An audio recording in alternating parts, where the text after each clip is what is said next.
ভগবানের পায়ে ফুল দেওয়ার পর মনেতে একটা অগাধ শান্তি আসে, যা শুধু অনুভবের, তা বলে বোঝানো যায় না।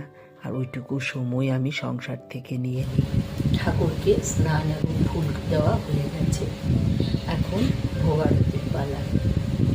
ওইটা আমি ভিডিও করবো না।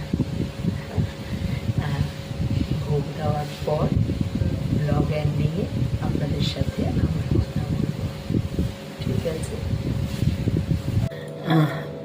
পুজো আর্চা, সকালবেলা ঘুম থেকে উঠে ঘরের কাজ তো করতেই হবে আমাদের। ঘরের কাজ না করলে তো সেটা আমাদের ভালো লাগবে না। সমস্ত কাজ করে যখন 10টা সাড়ে 10টা ঠাকুর ঘরে ঢুকি, সেটার আয়োজন করে তারপর পুজো দিয়ে যখন বেরোই তখন থাকে রান্নাঘরের পালা। রান্নাঘরের পালা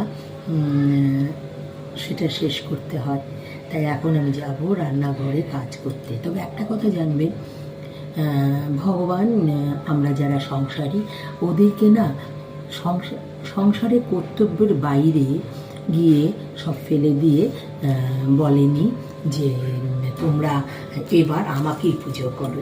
সব কিছু কমপ্লিট করে আমরা যখন ভগবানের পুজো করি তখন দেখবেন বসলে একটা মানসিক শান্তি লাগে যে ঘরের কারোর এখন আমার কাছে ডিমান্ড নেই, এখন আমি পুজো করব। আর পুজো করতে এসে, এটা আমার পুরোটাই ব্যক্তিগত অপিনিয়ন, পুজো করতে এসে যদি চিৎকার চেঁচামেচি থাকে বা কারোর খিদে থাকে, সেই খাবারটা দিয়ে এলাম না, এই রকম থাকে, তখন কিন্তু ভালো লাগে না। আর ভোরবেলা উঠে পুজো করতে পারি আমি, এটা ভোরবেলা 1টা ঘন্টা থাকে, সেই সময়টা না আমি আমাকে দিই। সেই সময় আমার নিজস্ব কিছু কাজ থাকে, সেটা দিই। তারপরে ঘরে সবাই উঠে যায়, ব্রেকফাস্ট